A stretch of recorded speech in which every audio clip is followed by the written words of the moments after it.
Good morning. It's a really exciting day, another exciting announcement for downtown Detroit today. We're here to announce the first sale of a building for Bedrock. This is a first for us, so we're really excited about this.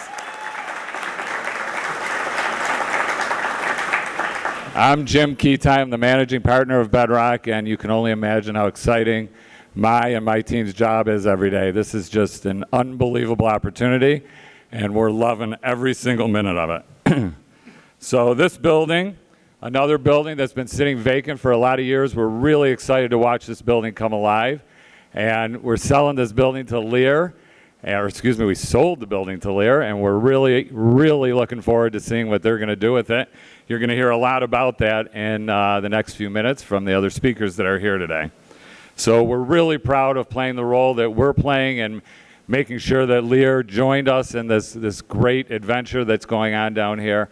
You can see there's lots of other things happening in Capitol Park right now. We've got new residential buildings that are being renovated right now. We've got new restaurants, arts, music, all sorts of retailers. So it's going to be just a great place. It's probably going to be the #1 spot in downtown Detroit. So really looking forward to that. So it's my pleasure right now to introduce our wonderful mayor, Mike Duggan, who's going to say a few words to you and keep the momentum going. So, Mayor.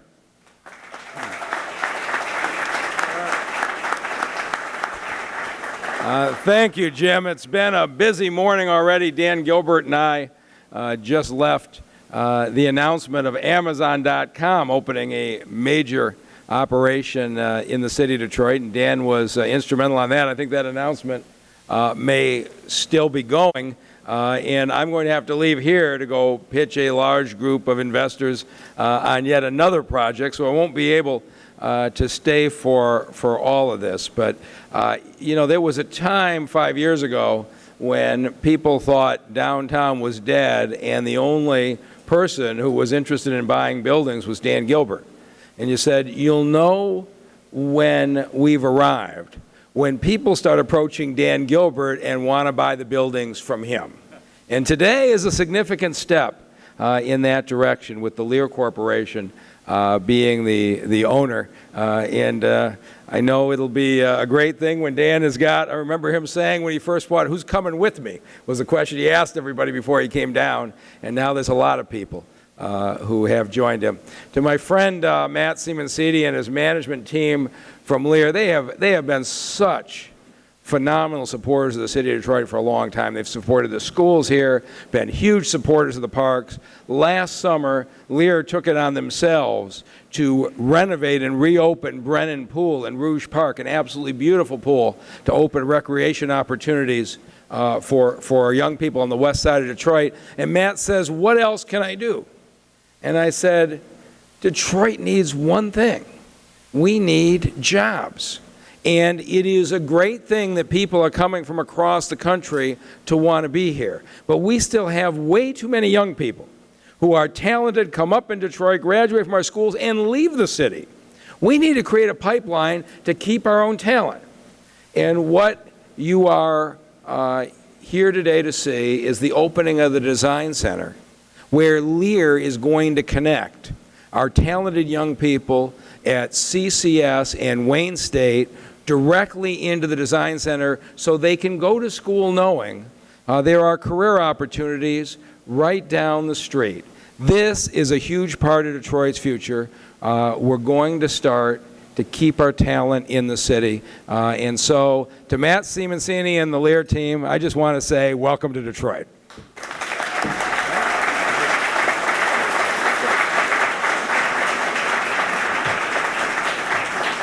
Thank you, Mayor. It's now my pleasure to introduce my partner, Dan Gilbert, who is the drive and vision behind all that's happening on the day-to-day basis. So, Dan? Thank you, Jim. As the mayor said, this is now it's only 10:40. It's our second big announcement here in Detroit.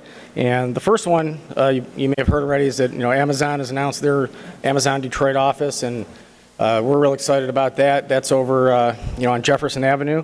And I think, that's just the beginning, hopefully, of Amazon's commitment here to Detroit. And they don't come to Detroit because it's a charitable thing. They come to Detroit because of the great business conditions that exist in Detroit and the state of Michigan, that the mayor and the governor and the council and the folks running Detroit now have created. They created this environment that allows businesses to thrive and be creative and innovative, create wealth and create jobs, and I think we're just beginning here, so it's very, very exciting.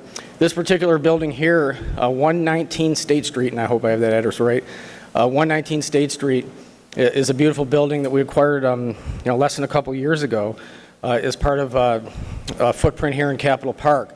And what's interesting about Capitol Park is there's a gentleman, and you may have heard him or heard his name before, and his name is Tony Goldman. Unfortunately, he passed away about, a year or so after he started coming to Detroit. And Tony was a guy who was responsible for the creation basically of South Beach and Soho in New York City. It was like his vision. And when we started getting engaged in Detroit, he either called us or we called him, I can't remember.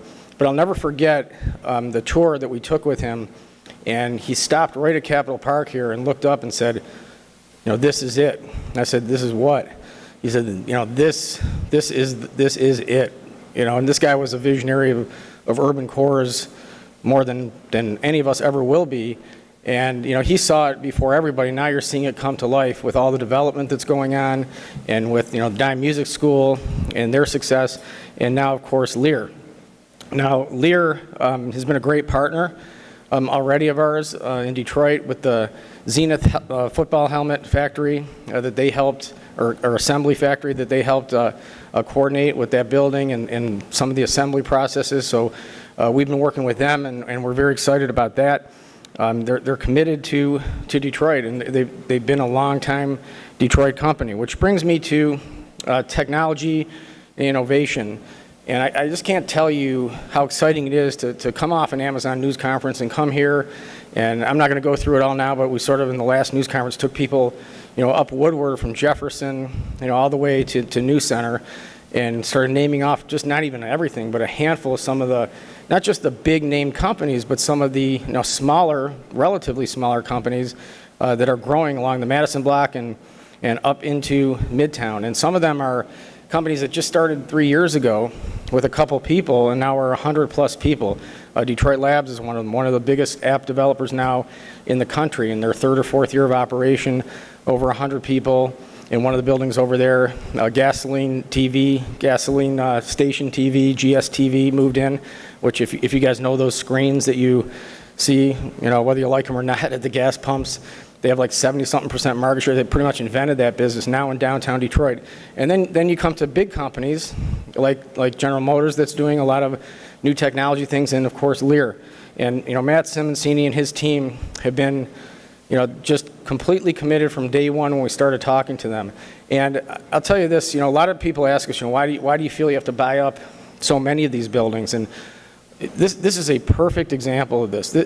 This is you buy them up because sometimes you have to be defensive about it, not necessarily offensive. So, you make a commitment to an area and you say, well, we want to make sure that the right tenant or the right owner gets in and puts in something very exciting. We want to be able to sort of control a little bit of that vision. Otherwise, you could get one tenant or one building owner on a block who, for lack of better words, it could open up something that maybe brings down the whole block or the whole area in some kind of use that doesn't make sense for the overall vision. And so there's no profit really to speak of on this building. We held it in inventory, we put some money into it, and then Lear came along and said, we don't want to rent from you, we want to buy this building. And we said, great, we'll take a break-even-ish deal on it and go ahead and go to work because you know what you're doing and your vision's great, and if you want to own it, go ahead and own it. And so that's what happened. We closed. It's a couple hitches here and there, probably caused by us, but we got through them. And I can't tell you how exciting it is to have Lear committed to this. It's not just they're coming in and taking office space. They're coming in and creating a design innovation type of use that's going to be not only good for their company, but also going to expose many students that you'll hear about from Matt in just a minute to some of the cool car tech things going on in Lear and in the whole industry. And I'll say one other thing too. Hopefully this is the beginning of Detroit's jump into car technology. Because the one thing that can't happen to Detroit is that we lose this to Silicon Valley. That would be a disaster. And there's no reason in the world that all the innovative, great, incredible things that are now transforming the automobile and car technology space shouldn't be right here in Detroit and hopefully in downtown Detroit. And I think Matt Simoncini, the CEO of Lear, is leading that, and hopefully we can continue with that momentum. So without further ado, everybody, I'd like to introduce the Chief Executive Officer of Lear, Matt Simoncini. There we go.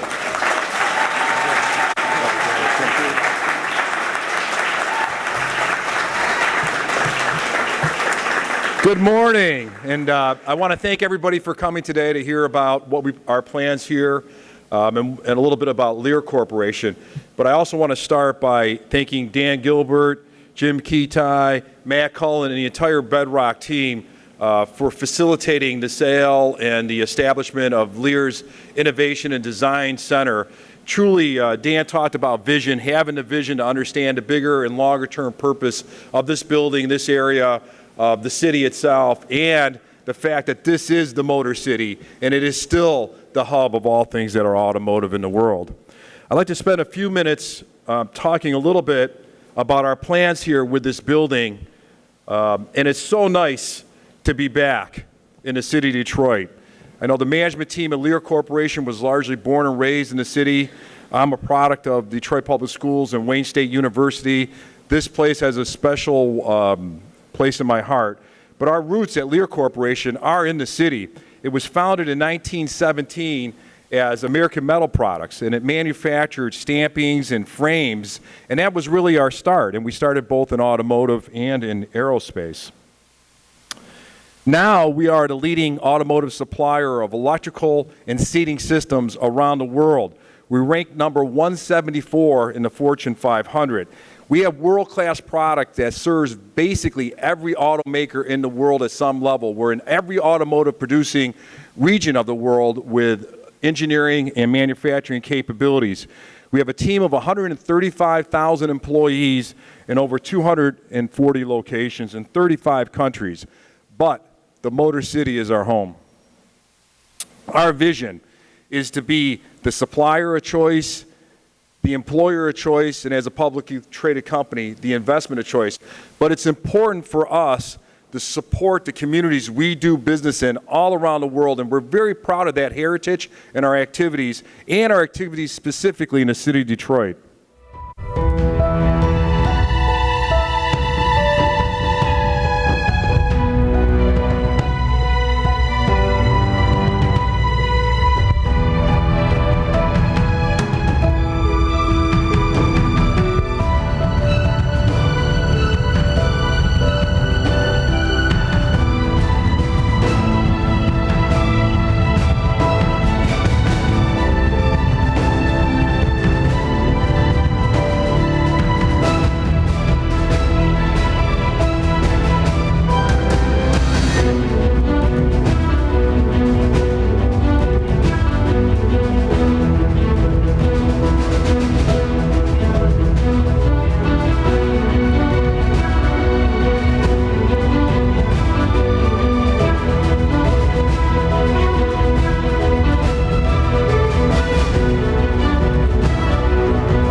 This building will be the basis for all our future innovation on things like mobility, connectivity, creating the most advanced automotive interiors in the world, utilizing our unique capabilities in leather and fabric. We'll also have the first floor dedicated to display space for art galleries so that we can continue with the theme in Capitol Park of artistic development. So, why are we here? What are we planning on doing? With Lear Corporation, we're one of the few, if only, I think the only supplier that actually has the capability to do fabric with our fabric mills, leather and leather finishing with our recent acquisition of Eagle, Ottawa, along with our world-class capabilities to sew. Utilizing those unique capabilities to develop the next level future interiors is our focus in this building. But it's also to generate unique products taking into consideration and our abilities, our distinct abilities in leather and fabric. We also are the industry leader in connectivity. That is a major trend in the industry. Dan mentioned the change to Silicon Valley in the industry. We are the leader in connected gateways and mobility. We're developing software that is able to have communications from car to car and car to grid as the cars become a rolling smart device. We want to leverage that capability using the students at Wayne State to expand our ability to sell those products globally. So we also are very committed to diversity at Lear Corporation. We're very proud to also announce our partners in this venture. The general contractors is Tools Contracting Group. I think I saw Mr. Please stand up.